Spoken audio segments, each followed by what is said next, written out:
APMC फळ मार्केटमध्ये आज वाहतूकदाराच्या दादागिरीमुळे मोठा गोंधळ निर्माण झाला।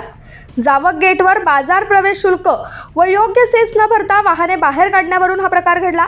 सुरक्षा कर्मचाऱ्यांनी गेट पास व सेस पावतीची मागणी करताच संबंधित वाहतूकदाराने कर्मचाऱ्यांना शिवीगाळी व धमकावल्याचा आरोप आहे।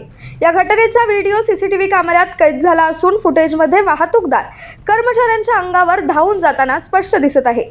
प्रकरण गंभीर झाल्यानंतर उपसचिव, सुरक्षा अधिकारी व कर्मचाऱ्यांनी जावक गेट बंद करून थेट एपीएमसी पोलीस ठाण्यात तक्रार दाखल केली। या घटनेमुळे बाजारात वाहनांच्या लांबच लांब रांगा लागल्याचे पाहायला मिळाल्या। ग्राहकांचा शेतमाल घेऊन जाणाऱ्या काही वाहतूकदारांकडून अत्यल्प सेस भरून दिवसाला 15 ते 20 गाड्या बाहेर काढल्या जात असल्याचा आरोप आहे। सुरक्षा कर्मचारी गाडी रोखताच शिवीगाळ करत जबरदस्तीने वाहने बाहेर नेली जात असल्याचंही सांगण्यात आलंय। विशेष म्हणजे अशा प्रकारच्या घटना दररोज घडत असतानाही बाजार संचालक व एपीएमसी प्रशासन जाणून बुजून दुर्लक्ष करत असल्याचा आरोप होत आहे। दरम्यान थेट बाजार फी वसुलीमुळे असे प्रकार घडत असून यामुळे बाजार समितीला कोट्यावधी रुपयांचा आर्थिक फटका बसत असल्याचे सांगितले जात आहे।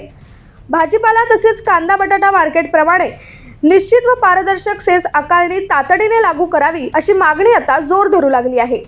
अन्यथा हे प्रकरण अधिक गंभीर होऊन कायदा सुव्यवस्थेचा प्रश्न निर्माण होण्याची शक्यता व्यक्त केली जात आहे।